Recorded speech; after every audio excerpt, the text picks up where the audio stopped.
Olá, amados, paz e bem, eu sou Melquisedeque e estou aqui para os comentários da lição desta semana. Lições bíblicas da editora CPAD Classe de Jovens, primeiro trimestre de 2022. E a lição de hoje é a lição de número 13, a última lição do primeiro trimestre das lições bíblicas Classe de Jovens da editora CPAD de 2022. Lembrando que nós estudamos nesse primeiro trimestre sobre o Evangelho de João, onde nós aprendemos, como diz o texto ou como diz o título da lição de hoje, nós aprendemos nessa lição que Jesus Cristo é o Filho de Deus. E o tema da lição de hoje, para que creiais que Jesus é o Filho de Deus. Muito sugestivo a lição, a última lição, porque ela descreve exatamente aquilo que nós estudamos neste trimestre, para que creiamos que Jesus é o Filho de Deus. Lembrando que o EBDemfoco.com disponibiliza para você uma série de conteúdos, E o EBDemfoco.com está agora disponibilizando para você um sistema automatizado no WhatsApp para você receber os subsídios. Isso mesmo, você que já tem aí o número, o WhatsApp do EBDemfoco.com, você só precisa enviar uma mensagem que contenha as palavras receber subsídios e automaticamente você vai receber os links e os conteúdos já disponíveis daquela semana no seu WhatsApp, qualquer momento, em qualquer hora. Se você ainda não tem se você ainda não salvou o WhatsApp do EBDemfoco.com no seu celular, salve aí, o DDD é 94 98409 2869 e você vai receber o conteúdo que você precisa de forma automatizada. Você olha aqui no canto, você já vê um exemplo de como isso vai acontecer. Alguém já mandou esta mensagem para o EBDemfoco.com e a mensagem foi: quero receber o subsídio dessa semana. E uma série de links e PDFs foi disponibilizado no seu WhatsApp para você baixar e estudar a qualquer momento, a qualquer hora. Então, você que ainda não tem o WhatsApp do EBDemfoco.com, salve esse contato 94DDD 98409 2869 e mande uma mensagem que contenha as palavras receber subsídios e você receberá imediatamente subsídios gratuitos do EBDemfoco.com no seu WhatsApp. Lembrando que você também pode fazer a mesma coisa com o slide de encerramento. Além de enviar uma mensagem, dessa vez contendo a frase receber slide de encerramento, você também pode baixar esse slide a partir do link na descrição do vídeo, tá? E mais uma vez, repetindo, você pode receber esse slide no seu WhatsApp, da mesma forma que eu falei agora há pouco do outro conteúdo. Você que tem já o WhatsApp do EBDemfoco.com, você basta mandar uma mensagem com a frase receber slide de encerramento, que automaticamente esse slide estará disponível para você no seu WhatsApp. Lembrando também que o EBDemfoco.com disponibiliza para você uma série de conteúdos, conteúdos gratuitos, aula em áudio, aula em PDF, treinamentos para professores do EBD. Todo esse conteúdo é gratuito, além dos slides em PowerPoint, para você que é assinante, slides coloridos, slides editáveis, que você pode fazer as modificações que você desejar para melhor se encaixar na sua aula. Acesse www.ebdemfoco.com e confira. Além disso, nós temos também os sermões em PDF, curso básico de teologia e cursos diversos. Para você que é assinante, você que ainda não é assinante, torne-se assinante da plataforma do EBDemfoco.com e tem à sua disposição todo esse conteúdo para enriquecer o seu estudo e ajudar você na sua escola bíblica dominical. Muito bem, o nosso texto principal se encontra no Evangelho de João, capítulo 20, verso 31, e diz: estes, porém, foram escritos para que creiais que Jesus é o Cristo, o Filho de Deus, e para que crendo tenhais vida em seu nome. Esse texto está dentro de um contexto onde João explica o formato, né, da sua obra, da obra que ele escreveu. Ele apresenta, como nós estudamos nessa lição, 7 sinais onde Jesus realiza prodígios, e o objetivo é para que as pessoas crescem que ele era o Filho de Deus. E dentro de um contexto ali explicando isso, João diz que Jesus realizou inúmeros outros milagres na presença de seus discípulos, mas estes que ele decidiu escrever especificamente é um compilado, um resumo específico para apresentar Jesus como Filho de Deus para que os seus leitores, para que nós pudéssemos crer em Cristo Jesus como Filho de Deus e para que, crendo, tenhamos vida eterna.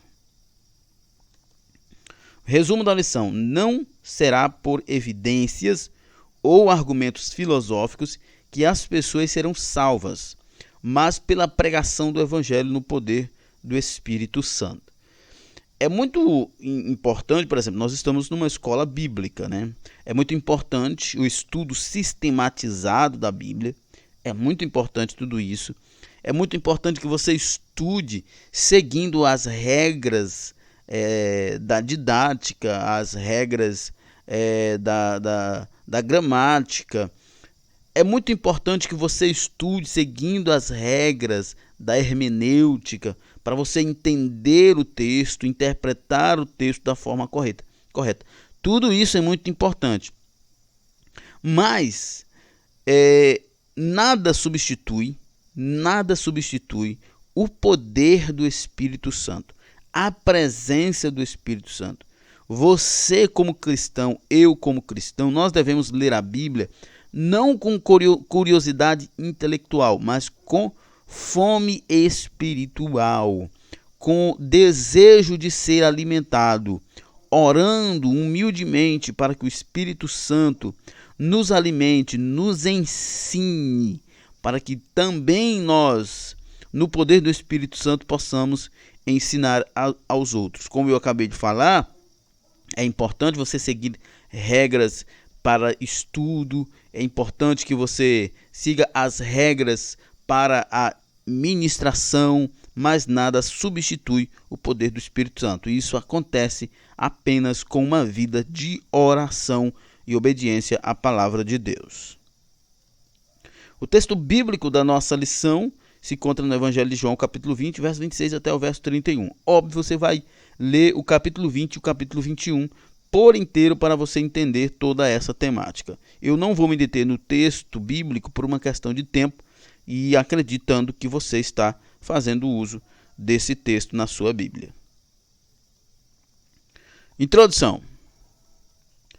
Hoje faremos a conclusão do nosso tema baseado no Evangelho de João, enfocando sua importância para a desconstrução das heresias e a solidificação da fé no Filho de Deus. Lembrando que a igreja primitiva enfrentou muitos problemas com heresias e os apóstolos tiveram então uma responsabilidade enorme de combater estas heresias. A incredulidade de Tomé. Nosso primeiro tópico, né? A exigência de evidências. O texto de João, que nos apresenta o propósito de seu evangelho, começa com a narrativa da aparição de Jesus aos discípulos e a incredulidade de Tomé. Este queria provas cabais da ressurreição do Mestre e, rejeitando o testemunho daqueles que já haviam estado com ele, não será por evidências ou argumentos filosóficos que as pessoas serão salvas, mas pela pregação do Evangelho no poder do Espírito Santo, único que pode nos convencer do pecado, da justiça e do juízo. Isso é interessante, né? Nós conhecemos a história da dúvida de Tomé, né? Que os discípulos estavam em um lugar e Jesus apareceu e ali se mostrou a eles, conversou com eles, e Tomé não estava nesse momento.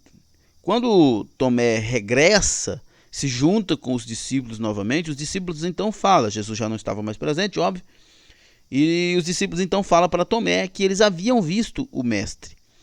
E Tomé duvida e ele pede provas.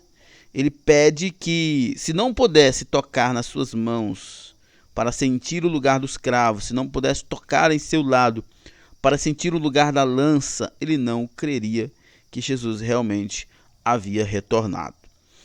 É óbvio que Jesus, quando se encontra com Tomé, ele expressa, ele exorta Tomé em relação à incredulidade dele, porque Jesus sabia que a partir daquele momento, a grande mensagem de conversão seria o testemunho dos apóstolos, não seria as evidências, né? Até porque ele subiria ao céu e não estaria presente mais na terra para mostrar-se às pessoas como ele fez com Tomé.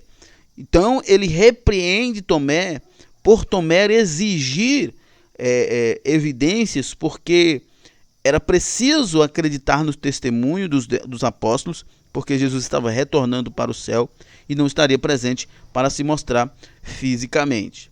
Por outro lado, Jesus é excepcionalmente amoroso com Tomé, porque ele entendeu que a dúvida de Tomé era muito legítima.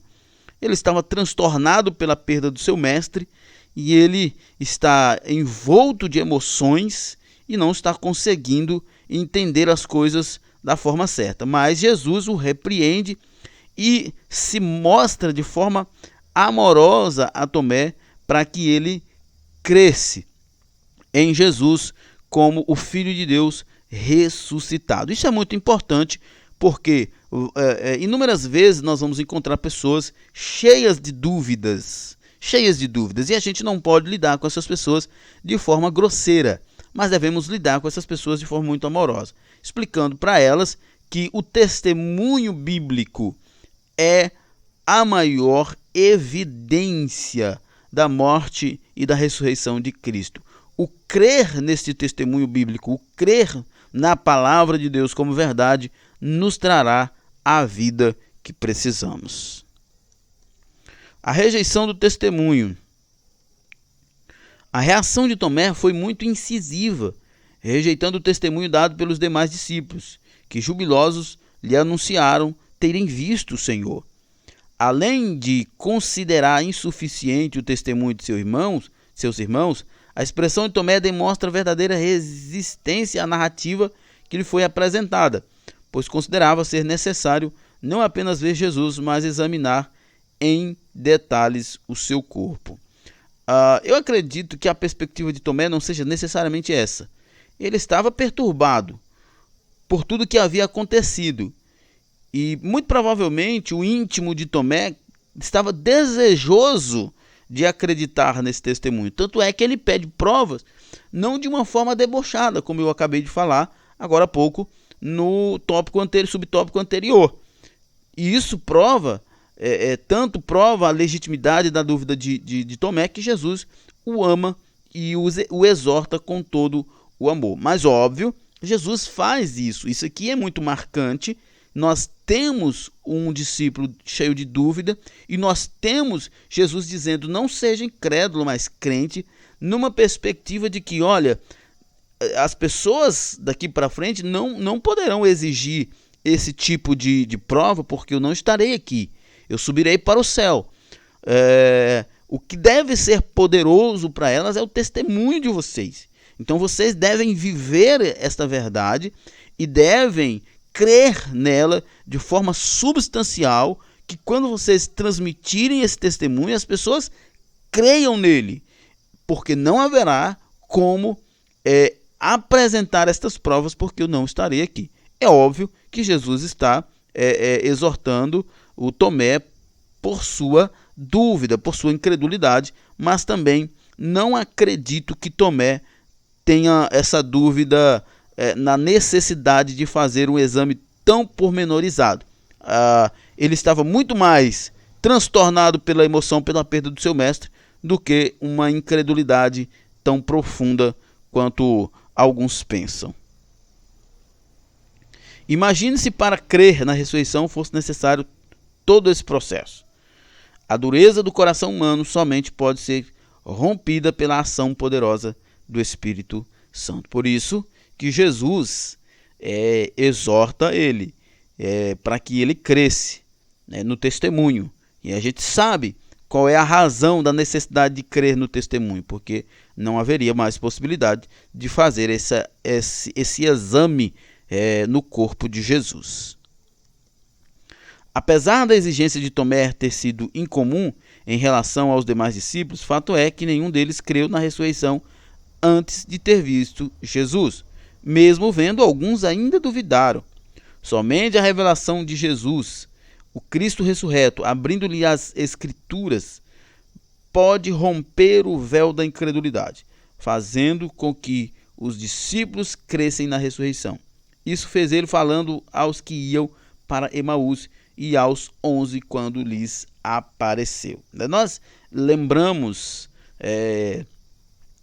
antes da morte, Jesus fala com Pedro sobre algo muito parecido, quando ele pergunta aos discípulos, né, na verdade a todos os discípulos, e Pedro que responde, o que as pessoas dizem que ele era, né? E alguns dizem, uns dizem que você é profeta, é Elias, Jeremias, e ele pergunta, e vocês, o que pensam que eu sou? Pedro então responde, tu és o Filho de Deus, né, o Messias, o Filho enviado de Deus. E Jesus diz, olha, muito bem, Simão, porque quem te revelou não foi homens, mas o Espírito de Deus. O que Jesus está dizendo ali para Pedro? Muito bem, isso não está escrito em livros, né, apesar de estar escrito no Velho Testamento, mas a ideia ali é dizer, você não ouviu isso de homens, não foi um esclarecimento intelectual por ler alguns livros, algumas informações.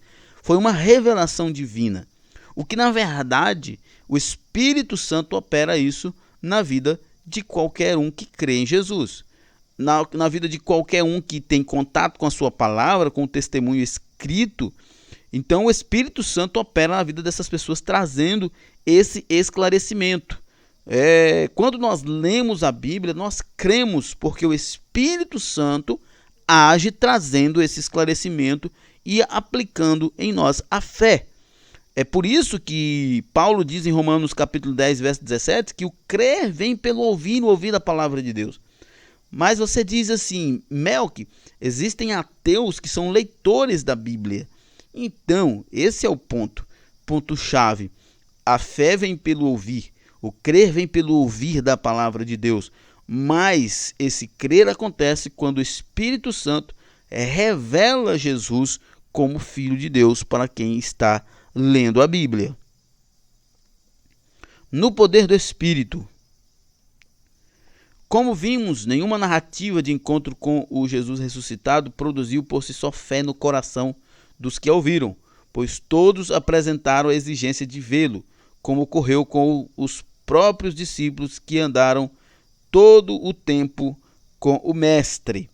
O entendimento de todos estava obscurecido e não podia ser aberto à fé sem a operação de uma revelação sobrenatural. Por isso que eu geralmente faço uma defesa do Tomé, porque todos os discípulos duvidaram.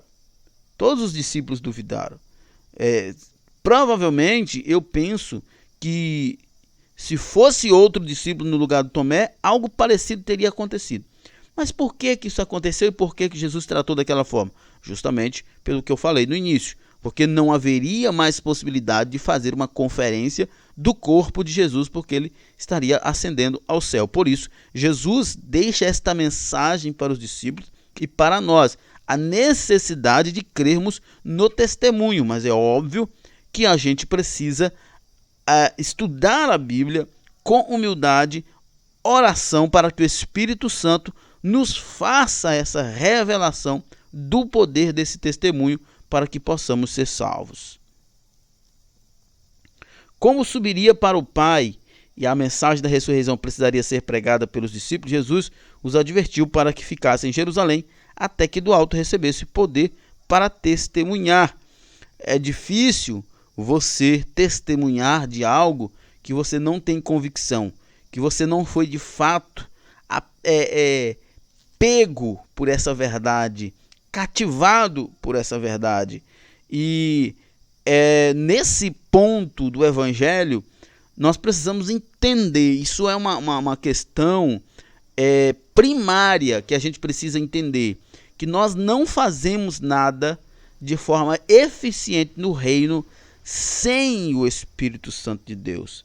Nós precisamos ler a Bíblia, estudar a Bíblia, como eu disse, seguir as regras de hermenêutica, de gramática, de didática para ensino. Nós precisamos fazer tudo isso, porque é importante, mas jamais possamos pensar que isso é suficiente.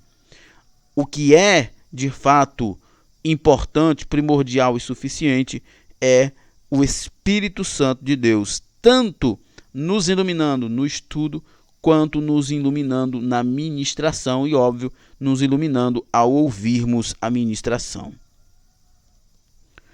Como os discípulos não criam neles mesmos, ou seja, no testemunhos de uns para com os outros, quem mais creria se testemunhassem sem o poder do Espírito Santo, né? É muita fragilidade humana. Os discípulos conheciam eles mesmos e sabiam de suas fragilidades. Se não houvesse uma operação extraordinária do Espírito Santo, certamente essa mensagem, esse testemunho se perderia. Isso é muito natural. Nós precisamos da presença, do poder do Espírito Santo, da unção do Espírito Santo. Justamente por isso nós nos conhecemos. Nós sabemos que nós somos limitados, nós sabemos que nós somos frágeis, nós sabemos que a mensagem é grandiosa demais para o nosso porte. Então, o que realmente faz a diferença é a presença do Espírito Santo de Deus. É por isso que Jesus lhes ordenou que ficassem em Jerusalém para receberem a virtude celestial que lhes capacitaria a testemunhar, não apenas em Jerusalém, mas em toda a Judéia e Samaria e até os confins da terra, né? E nós temos esta certeza de que apenas uma alimentação intelectual não é suficiente. É preciso estar cheio do Espírito Santo. E para estarmos cheios do Espírito Santo, nós precisamos ter uma vida devota, uma vida comprometida com a oração, com o jejum e com a meditação na palavra de Deus. Segundo tópico, incredulidade e heresias. Nos dias de João, a incredulidade é um solo fértil para o surgimento de heresias. Quando não se obtém pela fé o entendimento das verdades espirituais, busca-se explicações espúrias no afã de negar e atacar a verdade cuja revelação não foi alcançada. Isso realmente é muito sério, muito sério. A incredulidade é um solo fértil para surgir heresias, porque a pessoa se aproxima de forma errada do testemunho bíblico, do texto bíblico, e como seu coração está distanciado, endurecido, ele com certeza vai buscar explicações que não são bíblicas. Ele não vai se curvar diante da Bíblia. Esse é um ponto muito importante. Todo mundo que lê a Bíblia, que estuda a Bíblia, tem que se curvar diante dela como palavra de Deus. Se não for assim, não alcançará a alimentação espiritual que precisa. Vai acabar, como diz o texto aqui, buscando explicações espúrias, no afã de negar e até atacar a verdade divina, né? Por causa da incredulidade. Por causa da incredulidade, a pessoa começa a trilhar caminhos que não são caminhos espirituais. Já nas primeiras décadas da igreja primitiva, surgiram diversas heresias que visavam perturbar a fé cristã. Os apóstolos se puseram a refutar esses falsos ensinos, como lemos principalmente nos escritos de Paulo e de João, né? Como eu falei lá no início da lição, os apóstolos da igreja primitiva tiveram um trabalho enorme com essas heresias do início da igreja, né? E elas eram diversas, né? Especificamente, nós temos, de forma bem mais acentuada, João lutando de forma muito veemente contra o gnosticismo. Mas nós sabemos que também houve outros tipos de heresias, mas o gnosticismo, sem dúvida, era o mais latente, o mais presente, o que mais tentava influenciar o meio cristão. Nos dias do apostolado de João em Éfeso, entre 3 e 4 décadas após os sinóticos, surgiu a necessidade de combater o movimento herético altamente pernicioso que começava a florescer e que iria causar muitos males à fé cristã, especialmente até o quarto século, que é o gnosticismo, né? Nós vamos estudar um pouco sobre o gnosticismo. O que é o gnosticismo? Os gnósticos interpretavam as escrituras sob forte influência da filosofia, né? Especialmente filosofia grega. Além de distorcer a palavra de Deus, mais tarde produziram diversos escritos apócrifos preparados para fundamentar suas crenças, né? Eles não foi só uma heresia simples, pequena, eles tentaram se organizar. E a gente percebe, estudando sobre o gnosticismo, que era um sistema muito volátil e precisou, para se sustentar por um tempo, se tornar sincrético, né, para poder atrair pessoas de todas as camadas e de todas as religiões. Mas nós percebemos que essas ideias do gnosticismo feriam as principais doutrinas da Bíblia, especialmente a encarnação de Cristo, a graça de Deus, né, a salvação pela graça, coisas muito específicas do cristianismo, e essas doutrinas gnósticas feriam isso de forma grosseira. Assim, o gnosticismo caracterizava-se como um movimento filosófico religioso de índole sincretista. Pregava a existência de um dualismo, situando o bem e o mal como duas forças divinas em constante oposição. E a gente sabe que não é bem assim.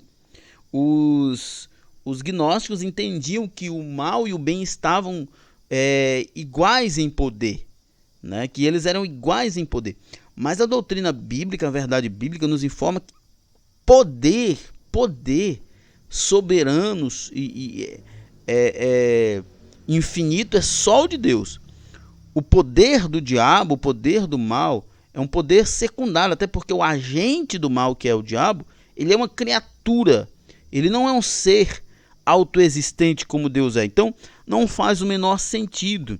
Você percebe que estas concepções gnósticas, elas comprometem toda uma verdade bíblica, né? Começa da verdade de que Deus é soberano, parte também para uma outra verdade de que Satanás é só uma criatura. Então, o gnosticismo, ele consegue comprometer muitas verdades bíblicas a partir de uma falha inicial, que é colocando o bem e o mal em pé de igualdade. E a gente sabe que não é assim. O espírito seria perfeitamente bom, enquanto a matéria é terminantemente má, criada por um Deus imperfeito. A salvação seria a libertação das amarras da matéria do corpo através da gnose, um conhecimento especial e elevado. Por isso o gnosticismo era uma espécie de culto de mistérios. Eu estava estudando sobre o gnosticismo, e o gnosticismo ele precisou se reinventar inúmeras vezes, se tornando cada vez mais sincrético, né, para poder segurar as pessoas, porque eles falhavam grosseiramente em alguns pontos. Não era como o cristianismo, que segundo estudiosos, até mesmo estudiosos não cristãos, o cristianismo tem a forma mais organizada de crenças de todas que já se soube na existência humana. Tem a mais coerente. Pode haver pontos que só se explica de forma sobrenatural, só se aceita crendo como a Trindade, por exemplo, mas o cristianismo tem a melhor organização a melhor estrutura de crenças de todas as religiões que já existiram ou que existe. O gnosticismo não era assim, ele era extremamente volátil, precisava estar se reinventando para poder se manter. E como eu disse, e nós estamos vendo aqui agora no nosso slide, ele comprometia verdades essenciais da vida. Por exemplo, o espírito seria perfeitamente bom, enquanto a matéria é terminantemente má, criada por um Deus imperfeito. Um Deus imperfeito. Não existe Deus imperfeito. O nosso Deus, ele é perfeito. Todos os outros deuses expressos, transcritos ali na Bíblia, são na verdade uma questão narrativa. A Bíblia não está dizendo que de fato são deuses, mas que as pessoas acreditavam que eram deuses. Mas Deus mesmo, Senhor soberano, Criador do universo, Altíssimo, poderoso, só existe um, que é Deus. Então, o gnosticismo criava outros deuses, né? Deuses imperfeitos, e eles traziam uma concepção de salvação a partir do conhecimento, de um conhecimento elevado, que descaracteriza tudo aquilo que nós conhecemos de salvação pela graça, né? A salvação pelo dom imerecido de Cristo. Então, era uma heresia muito forte, mas que tinha muitos comprometimentos. E, apesar da necessidade do combate, os apóstolos conseguiram combatê-los de forma muito clara, porque o evangelho de Cristo é coerente e o gnosticismo não era. Para os gnósticos, esse Deus mau que criou a matéria seria o Deus do Antigo Testamento, que não seria o Deus supremo, mas apenas uma emanação imperfeita dele. Quanto a Jesus, seria outra emanação divina, o iluminador, enviado ao mundo para, não em carne, mas em espírito. Jesus, na concepção dos gnósticos, não podia ter encarnado porque a matéria é má, e um Deus bom jamais poderia ter contato com a matéria má, né? Não em carne, mas em espírito, para trazer o conhecimento especial, né? A ideia aí não é de um sacrifício por quem não pode ser salvo, mas é trazer um caminho para a pessoa se elevar, né? Para trazer o conhecimento especial que seria necessário para a pretendida libertação do mundo material e suas imperfeições. Então nós temos aí inúmeras contradições, inúmeras questões que vão de encontro com a verdade bíblica, né? Seria Jesus uma emanação e não Deus, né? Um iluminador do mundo que não encarnou e não poderia encarnar porque a carne é má, né? Ele veio trazer um conhecimento especial que nos elevaria à salvação. Ele não veio pagar os nossos pecados com a sua morte na cruz. Tudo isso era uma concepção do gnosticismo. Ele foi se perdendo pelo caminho justamente por causa de suas incongruências. Terceiro tópico: fé no Filho de Deus. Jesus é o Cristo. O Jesus que havia visto e tocado era o Verbo que estava com Deus no princípio, relatado por Moisés em Gênesis. No princípio criou Deus o céu e a terra. Mais que isso, naquele princípio ele já era Deus, preexistente, eterno, incriado, criador de todas as coisas. Olha só, nós temos aqui, nesse segundo slide, exatamente aquilo que se opõe a tudo que o gnosticismo ensinava, né? Eles ensinavam que Jesus era uma emanação do Deus verdadeiro, ele não era criador e ele não encarnou. Mas nós vemos aqui que Jesus é desde o princípio, portanto ele é Deus, preexistente, eterno, incriado, e não só incriado, mas também como criador de todas as coisas, né? Ele encarnou porque foi visto, foi tocado, foi crucificado numa cruz, mas ele é eterno, preexistente, incriado e criador de todas as coisas. Por isso João enfatiza que seus escritos tinham como finalidade levar seus leitores a crerem que Jesus, o mestre da Galileia, é o Cristo, o Filho de Deus. Que, aliás, é a única relevância, né, de tudo isso, ou pelo menos a relevância principal. Porque se Jesus não é o Filho de Deus, todas as outras coisas do cristianismo se derretem, né? São duas coisas muito importantes no cristianismo: Jesus ser Deus, Jesus ter encarnado, morrido e ressuscitado. São verdades que são essenciais no cristianismo, que se comprometer qualquer uma delas, todo o resto se compromete. Nós não podemos crer num Jesus que é Deus, mas que não encarnou. Porque senão, assim sendo, ele não morreria, ele não derramaria sangue, e assim nós não seríamos perdoados, porque a própria Bíblia diz que sem derramamento de sangue não há remissão de pecados.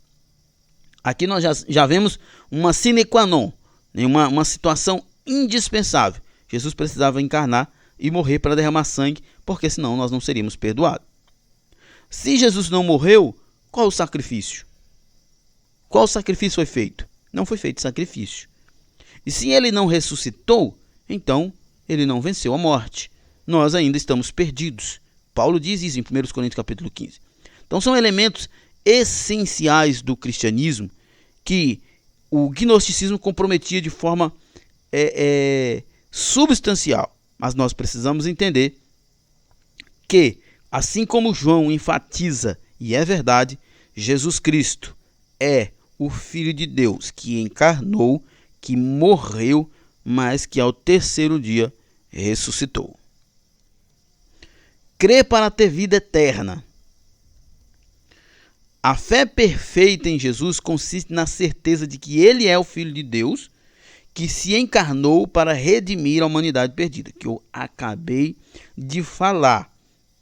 Não podemos nos contentar com qualquer revelação de Jesus que seja inferior a esta verdade plena, né? Nós precisamos entender, crer, nos entregarmos a essa verdade de que Jesus é o Filho de Deus, ele encarnou, ele morreu na cruz e ele ressuscitou ao terceiro dia, ascendeu ao céu e em breve voltará. Esta é uma verdade do cristianismo que não pode ser abalada.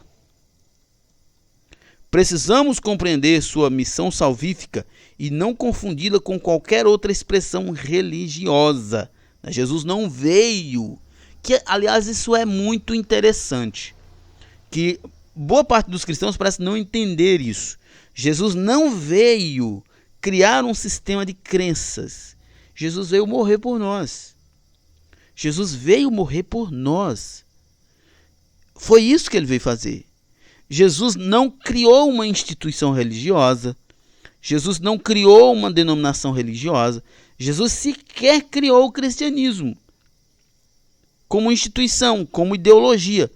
Ele é o Filho de Deus que veio na plenitude dos tempos à terra, encarnou, foi até a cruz, morreu, ressuscitou e foi ao céu. E o que ele disse?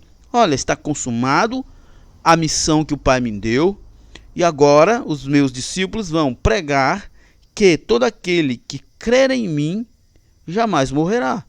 Todo aquele que me aceitar como Senhor e Salvador da sua vida não será condenado. É isso. Jesus não veio criar um sistema, ele veio trazer a vida, ele veio trazer a salvação, ele veio construir um povo, ele veio salvar um povo. A Bíblia diz que ele veio salvar um povo, todo seu, zeloso e de boas obras. Ele não veio criar um sistema, ele veio salvar vidas. Ele veio salvar vidas e ele deseja que essas pessoas vivam em união, amando uns aos outros como expressão da sua salvação. No panteão do presente século, muitos pretendem situar Jesus apenas como mais uma opção no mercado da espiritualidade. É verdade, nós temos aí o relativismo, né? Que o relativismo está dentro até das próprias religiões agora. As pessoas tentando admitir que existem outras possibilidades de deuses e de céus e de salvação, mas a gente sabe que não existe, né? Não existe. Como eu disse agora há pouco, Jesus não veio criar um sistema, Jesus não veio criar uma instituição religiosa, ele veio salvar vidas, ele veio salvar pessoas, separar um povo para que esse povo reine com ele. E ele deseja que esse povo viva unidos, viva expressando esse amor verdadeiro em comunhão uns com os outros como um corpo, sendo este o corpo de Cristo, entendendo que ele é o único caminho. É preciso que nós entendamos isso. Jesus veio salvar um povo para que esse povo more eternamente com ele. E ele deseja que esse povo hoje viva essa perspectiva, essa verdade de que Jesus é o único Senhor, o único Salvador, o único caminho, a única verdade, a única vida. Crendo no Jesus das Escrituras, temos vida em seu nome e vida para sempre, né? Jesus disse: eu vim para que tenhais vida e vida em abundância. Alguns comentaristas gostam de expressar que quando Jesus fala em abundância, é uma palavra que abrange muita coisa, desde vida com qualidade, né? Muita vida numa perspectiva de muito tempo, né? Ou eternamente. Mas Jesus veio para nos dar vida eterna e essa vida é boa. Extraordinária revelação. Quão extraordinária é a revelação obtida por João, que viu em Jesus os sinais do Deus eterno, e assim registrou para nós. Em João, o Jesus nascido de mulher é o Verbo eterno, que o Pai enviaria ao mundo na plenitude dos tempos para manifestar a graça salvadora, né? Como eu falei lá no início, que é o próprio João quem registra isso, né? Da conversa de Jesus com os discípulos, quando ele pergunta quem as pessoas dizem que eu sou. E os discípulos dizem, uns dizem que tu és o profeta, que é o Elias, que é Jeremias, e assim por diante. E ele pergunta: e vós, quem dizes que eu sou? Né? Quão extraordinária é a revelação obtida por João. Quão extraordinária foi a revelação obtida pelos discípulos. E quão extraordinária é a revelação que a Bíblia nos traz, de que Jesus foi nascido de mulher, mas ele é o Verbo eterno, que o Pai enviou ao mundo na plenitude dos tempos para manifestar a graça salvadora. Nossa conclusão. Ao encerrarmos esse trimestre, tributemos nossa gratidão a Deus, ao Deus eterno que, pelo seu Espírito Santo, dirigiu todo o processo de registro das verdades por ele reveladas, necessárias para a nossa eterna salvação. Tributemos graças também por ter ele dirigido os pais da igreja para refutar os escritos apócrifos e reunir no cânon sagrado os livros verdadeiramente inspirados, como o Evangelho de João, o Evangelho do Filho de Deus, né? Agradecemos a Deus porque os apóstolos tiveram a consciência de se manterem firmes, para que hoje nós tenhamos clareza e um direcionamento verdadeiro. Muito bem, chegando ao final aqui da nossa lição, nós temos aqui esse slide sobre a avaliação do trimestre, né? Você vai fazer essa avaliação, o que você achou do tema geral do trimestre, qual tema abordado você mais gostou dentre o que foi estudado, né? Qual tema você gostaria que tivesse sido abordado e não foi nesse trimestre. Eu sei que o trimestre não tinha por objetivo estudar pormenorizadamente o livro de João, mas os sinais, né, que provam que Jesus é o Filho de Deus, porque existem muitos outros elementos no livro de João, como a própria crucificação e outros elementos que são excepcionalmente interessantes. Mas dentro do contexto, qual o tema você gostaria que tivesse sido abordado e não foi? né? Qual você aprendeu, o que você aprendeu, acredita que tenha uma relevância maior, o que você acredita que tenha sido um ponto negativo nesse trimestre, né? Então você faz essa avaliação, deixa na descrição do vídeo e pode mandar também as suas sugestões no ebdenfoco.com. Lembrando mais uma vez, né, que você pode receber os subsídios pelo WhatsApp, né? Você que já tem aí o seu WhatsApp do ebdenfoco.com, você só precisa mandar uma mensagem, receber subsídios, e automaticamente você vai receber os subsídios gratuitos no seu WhatsApp.